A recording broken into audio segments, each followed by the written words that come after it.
And here we are again. Let's get cracking. Ah, bugger. My stores of shrew meat are nearly thawed. No.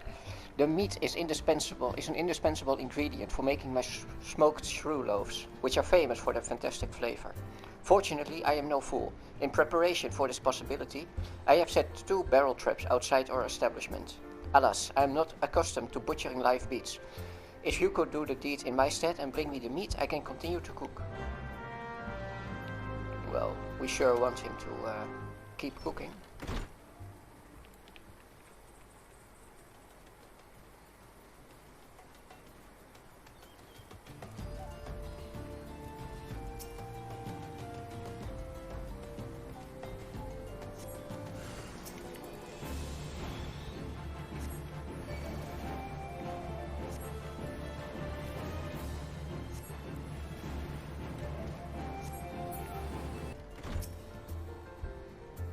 Have you carved up the critters? Quickly, else my customers will complain.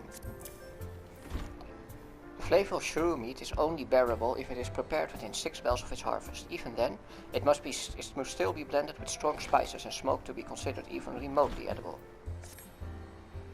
The rich, robust redness. Shrew meat is lean yet lovely, I'll learn you. Slaughtered in my secret sauce and smoked, it's a symphony of savory sensations that will satisfy even the most critical connoisseur. It takes time to prepare it properly though, so I fear we may be forced to deny our dedicated customers a desired dinner regardless. And there was a fate here outside. Let's switch to combat class. Well, a melee class. No quick win allowed, no exceptions. You ain't a quick win, aren't you? No, if you were, I'd smell it. Might be you could help me though. A pack of the rats is fixing to sneak away to steal our wine. How do I know? Because I tried just about every goddamn day.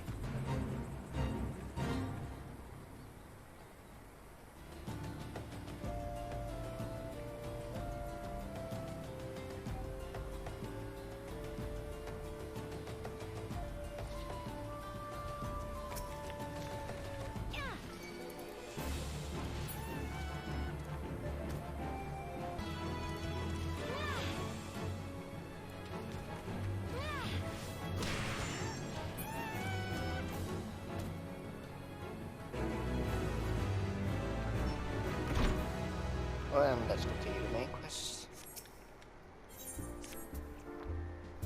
Word is, Blackbrush Station sorely undermanned.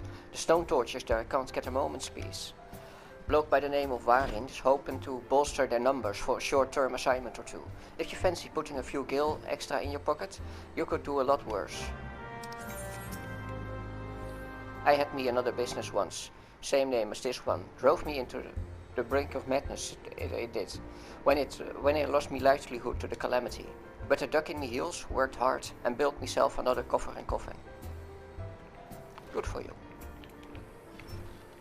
Now, let's go over to the next town. Practically on its doorstep.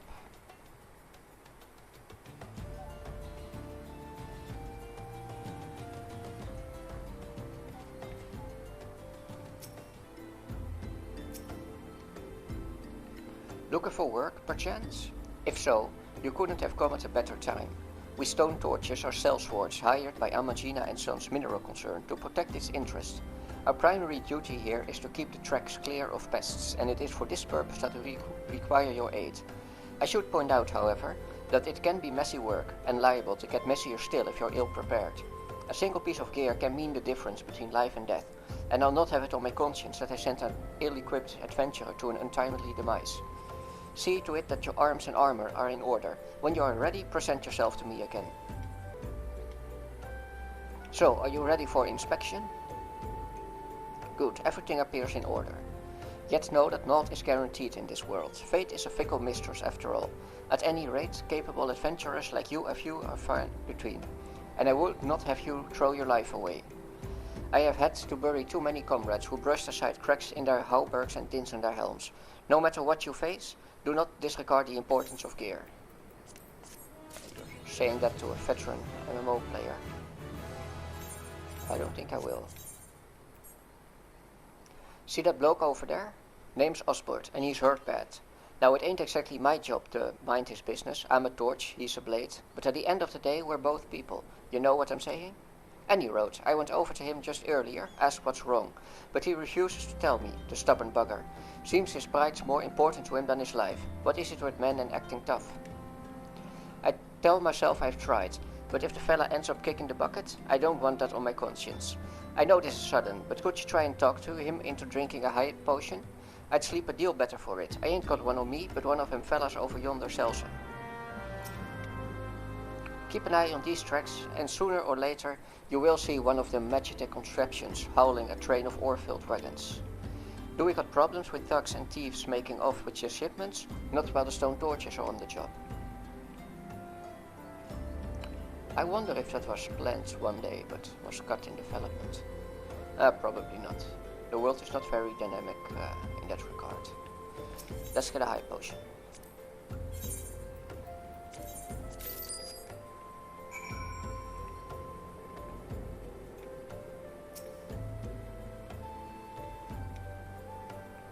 Breathe, Osbert, old boy, just breathe.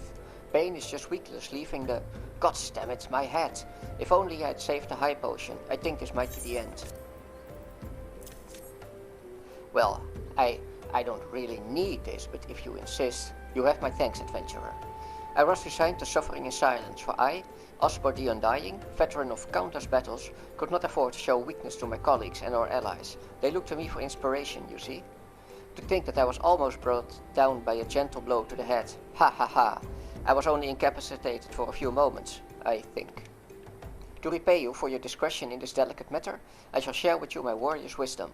If you must practice your juggling, use heavy stones at your own peril. The brass blades have been keeping the trade route safe in the Tannelan region since before the coming of the 7th Umbral era. A veteran outfit like ours requires deep coffers to cover wages and upkeep, so it is fortunate that our employers include a number of syndicate members. Keep that in mind, adventurer. This is no group of untested two-gill rookies.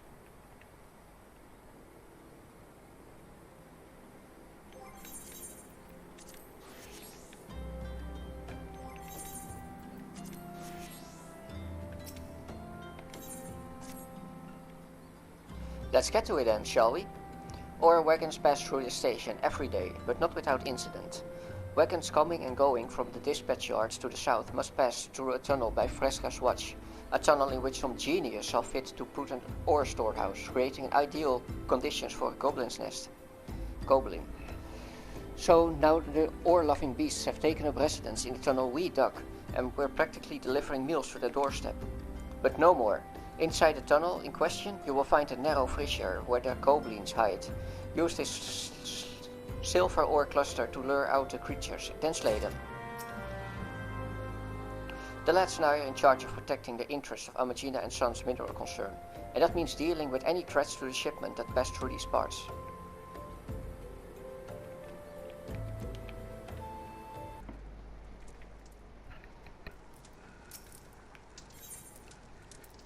Several chunks of silver which have grown together to form a sizable cluster.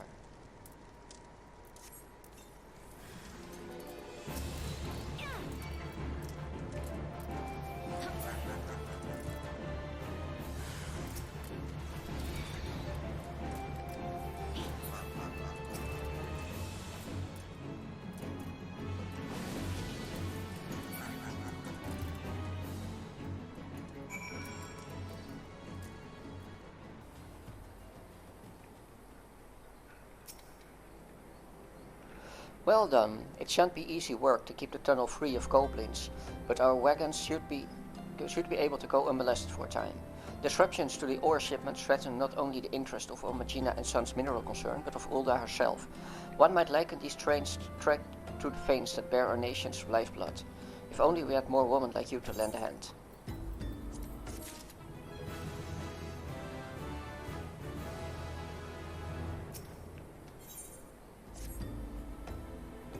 Looking to help around the station, are you? Well then, how about hunting some hammerbeaks? We just received an order from S-Times Lapidaries for silver ingots.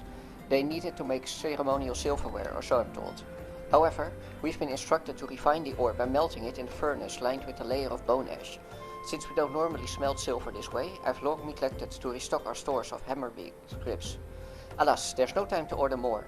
If you would slay several of the fiends and take their bones to Berengar in my stead, I'd be forever grateful. 31, 32, 33. Bah, now my count has been all compromised.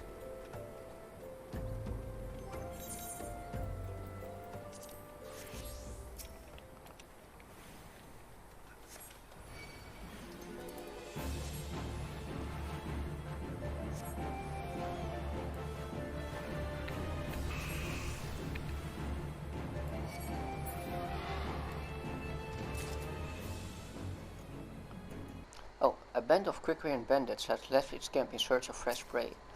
The brass blades are bent on seeing the beastmen's efforts end in failure. All aid provided to adventurers will be noted and duly rewarded.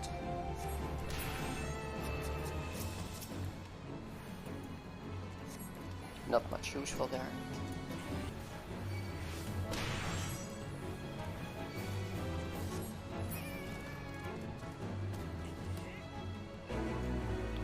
And that's another fate of the list.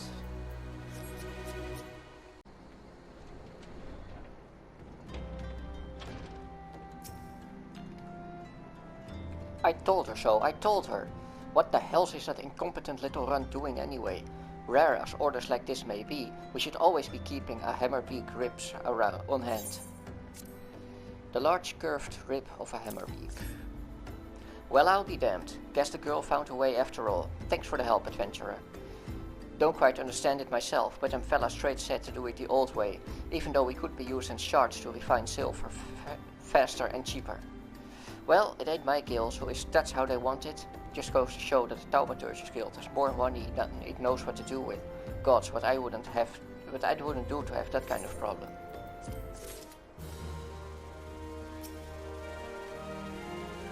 This here operation takes the low-grade ore dug up from in the Nadawa mines and refines it. Now don't you fret none about the quality of the minerals. Everything is overseen by the agents of Estemis Lapidaries, and that means our purification techniques produce only the finest results. And one more side quest. You there, help me. A missive of Quickrian has stolen our cargo. The thieving rats love anything that sparkles, and they've made it off with several covers of precious gemstones. The overseer will flay me alive if he finds out. I beg you, help me get the gemstones back. The Quickrian fled to the lair to the southwest. Follow the tracks and you're bound to find them.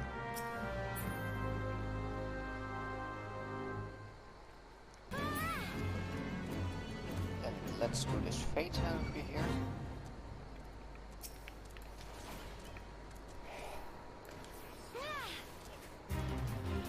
As his colorful moniker suggests, notorious Quickrian bandit Babaroon Halfshelf prefers his prey firm on the outside and runny on the inside. Something to keep in mind when he has you in an iron cooking pot, boiling over an open flame. Now get cracking before he grows hungry.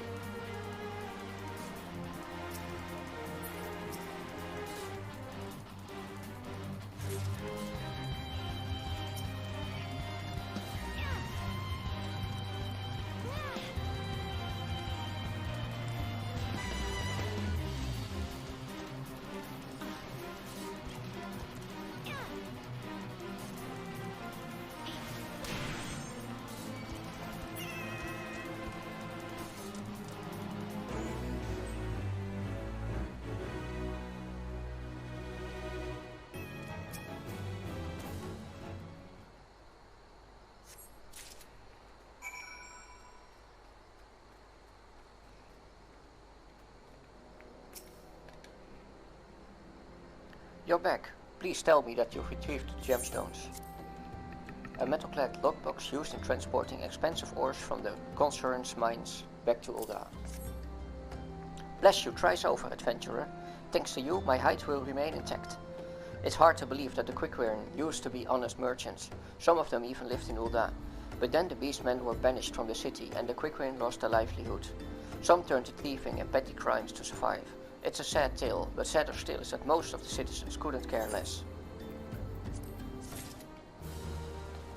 And I think I'm going to end the part here, because if I recall correctly, Yeah, this quest involves a rather lengthy cutscene, and I've been talking for long enough. See ya!